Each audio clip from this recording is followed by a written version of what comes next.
There were days where you almost feel like you just want to close the doors and walk away and say you can't do it anymore.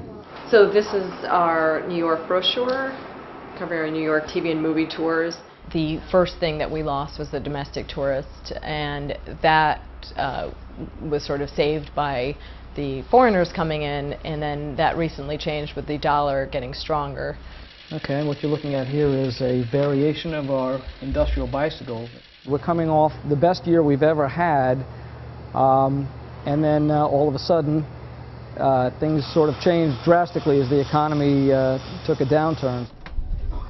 In the fall of 2008, the New York Times began following several small businesses in the New York area when many were just beginning to feel the effects of the economic crisis. By December, business slowdowns and hiring freezes, reduced hours and layoffs were some of the hard realities of keeping business alive. The Times will continue to report how these particular companies weather the recession over the coming months.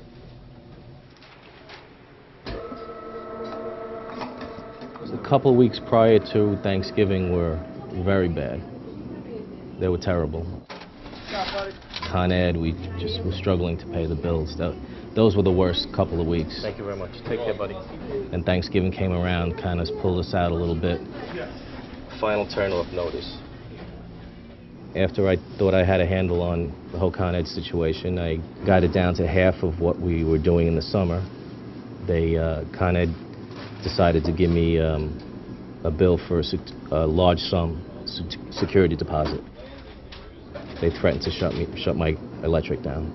If I had that money, I'd be able to pay that. Don't make sense. Yeah, I actually borrowed some money from family and gave them some money. Excuse me.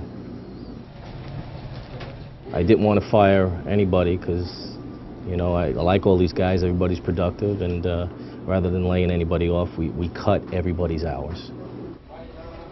Hey, Di. Well, I got my wife in here helping out. Yeah, so as we cut hours, she came in and picked up a little slack, helped out in the kitchen. Oh, I was a stay-at-home mom with my children, you know, running the house. But now when I drop my kids off at school, I come right here. I stay until about 2 o'clock until I pick them up, and I help. I do whatever they need me to do. You lie in bed sometimes, you know, how are you going to get through the next day and make sure everybody gets paid? That's one of the big issues. How are you going to make the mortgage payment?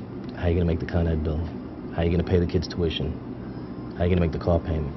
Stuff that was never an issue before.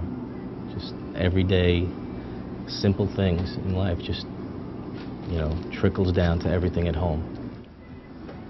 To your right, behind the beautiful Pulitzer Fountain, you might have noticed one of the most filmed buildings in New York City, the beautiful Plaza Hotel. I think the ladies will remember Carrie walking past the fountain, having a certain goodbye, bittersweet moment with Mr. Big. Our holiday season is just about the biggest of the year for us, and through the first week in January is a very strong time for us.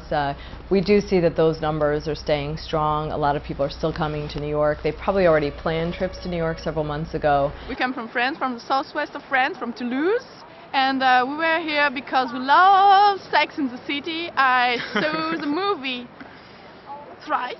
I think there's just a lot of uncertainty out there.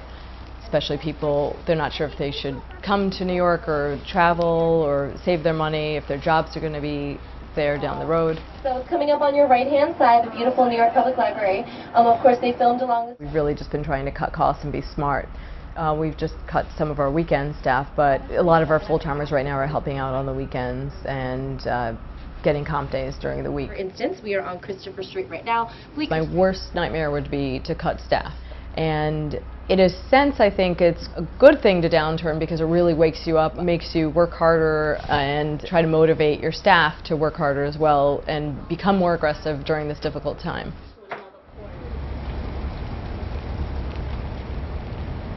This is the Worksman Newsgirl bike, a very heavy-duty cruiser bike.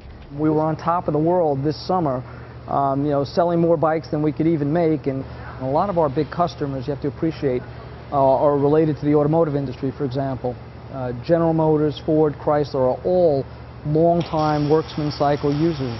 their workers would get around the factory carrying their tools and supplies and equipment using our tricycles. In the last 2 months, the automotive industry and their suppliers is basically dried up to nothing. Nobody's buying anything at this point. That certainly has had a ripple effect, and it's definitely trickled down to us. We're on the 3rd floor of our factory in our welding and fabrication department. We actually did have to cut our factory hours fairly significantly.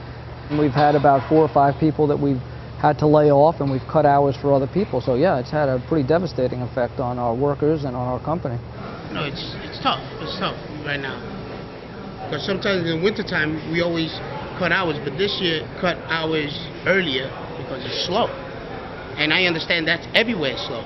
So I tell my wife, I'm just happy to be working, Some people lost their jobs. Okay. Yeah, this was from like a month ago. Okay, we have a lot of interest right now from businesses that are looking at ways to lower costs. So our tricycles fit nicely into that. Rather than buy a fleet of golf carts, they could use a fleet of human-powered tricycles. There's less maintenance, there's far less cost. It's just a matter of getting them to spend the money. So I think the ideas, the seeds are being planted, and when the economy bounces back, I think we'll be in a pretty good position with what we make. But I don't have high hopes for this winter, because I think we're really right now getting to see what the real numbers are going to look like.